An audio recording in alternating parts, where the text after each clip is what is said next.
धाकड़ खबर बेखौफसमा बेबाक अंदाज। धाकड़ खबर के न्यूज रूम से मैं आपके साथ हूं अकरम रईस खान। प्लेटफॉर्म भले ही छोटा हो, लेकिन जो खबरें हम आपके सामने रखते हैं, भोंपू मीडिया के दलाल चाटुकार और दंगाई पत्रकार कई दिन बाद वो खबरें आपके सामने रखते हैं। इंडियन एक्सप्रेस की खबर के मुताबिक और दैनिक भास्कर की खबर के मुताबिक मैंने आपके सामने एक रिपोर्ट रखी थी परसों, जिसमें बताया था महाराष्ट्र के पालघर में साधु समेत 3 लोगों को भीड़ ने पत्थरों से पीट कर और तलवार से काटकर मौत के घाट उतार दिया। ये खबर अब नफरत फैलाने के लिए इस्तेमाल की जा रही है, क्योंकि तस्वीरें सामने आ गई हैं और तस्वीरों के अंदर साधु को पीटते हुए दिखाया जा रहा है। मैं चाहूंगा कि वो तस्वीरें आप देखिए, फिर आगे बात करते हैं।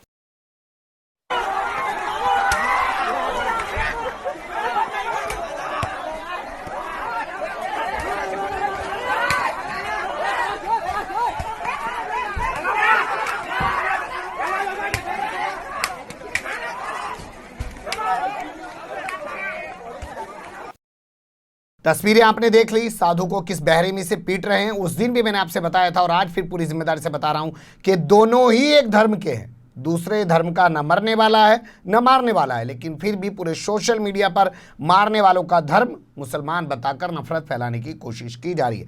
पूरे मामले को लेकर महाराष्ट्र की सरकार एक्टिव हो गई है। वहां के जो गृह मंत्री हैं अनिल देशमुख, उन्होंने हाई लेवल इंक्वायरी के आदेश दे दिए हैं, यानी कि हिंदी में अगर बात करें तो उच्च स्तरीय जांच के आदेश उन्होंने दे दिए हैं। आईजी इस पूरे मामले की जांच करेंगे। हत्या का केस दर्ज कर अभी तक 110 लोगों को गिरफ्तार किया जा चुका है, लेकिन फिर भी नफरत की राजनीति नहीं रुक रही है। मैं कुछ चीजें सिस्टमैटिकली ढंग से आपके सामने रखता हूं। सबसे पहले बता देते हैं वारदात है क्या पूरी। बता दें आपको, पालघर का एक गांव पड़ता है चिचले, जो दादर नगर हवेली के बॉर्डर पे है। कांदीवाली के आश्रम में रहने वाले सुशील गिरी महाराज, जो तस्वीरों में दिखाई दे रहे हैं, वो अपने 2 साथियों के साथ कार में सवार होकर गुजरात के सूरत में जा रहे थे अंतिम संस्कार में शामिल होने। बताया जा रहा है कि उनके गुरु की मौत हो गई थी, इसलिए वो शामिल होने के लिए जा रहे थे। जब वो हाईवे से गुजर रहे थे तो पुलिस वालों ने उनको रोका, तो उन्होंने सोचा कि अंदर के रास्ते से निकल चलें, लेकिन जैसे ही वो चिचले गांव में पहुंचे तो वहां पे भीड़ ने उनको घेर लिया, पीट के मौत के घाट उतार दिया। लोगों को लगता था कि बच्चा चोर हैं, फसल काटने आए हैं, ऐसी कुछ बातें वहां पे अफवाह चल रही थी।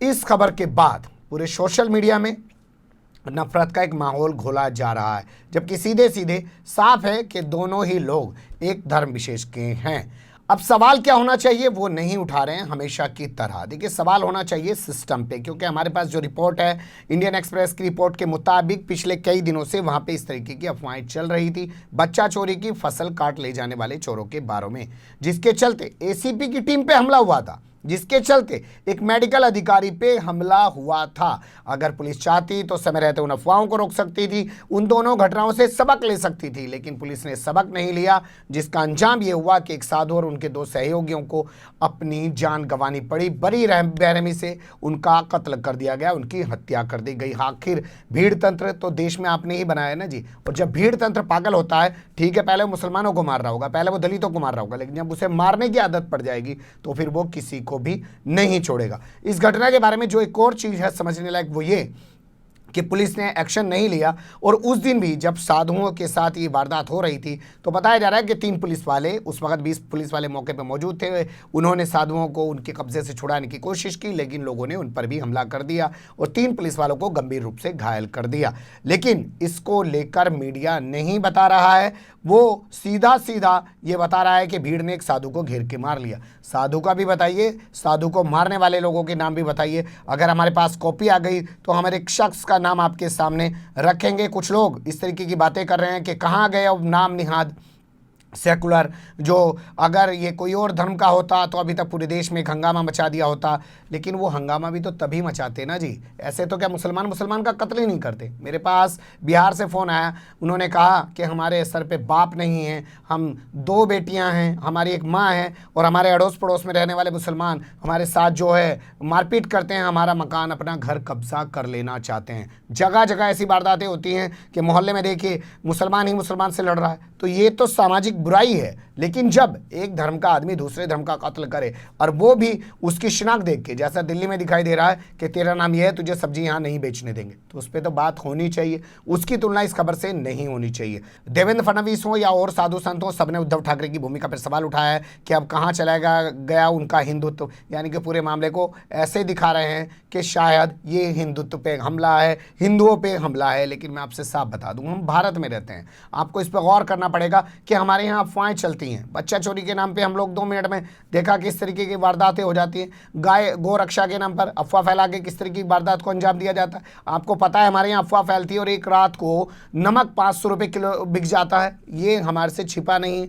आप अफवाह फैलती है कि 15 दिन का यूपी में लॉकडाउन और बढ़ने जा रहा है, लोग टूट पड़ते हैं राशन की दुकानों पर।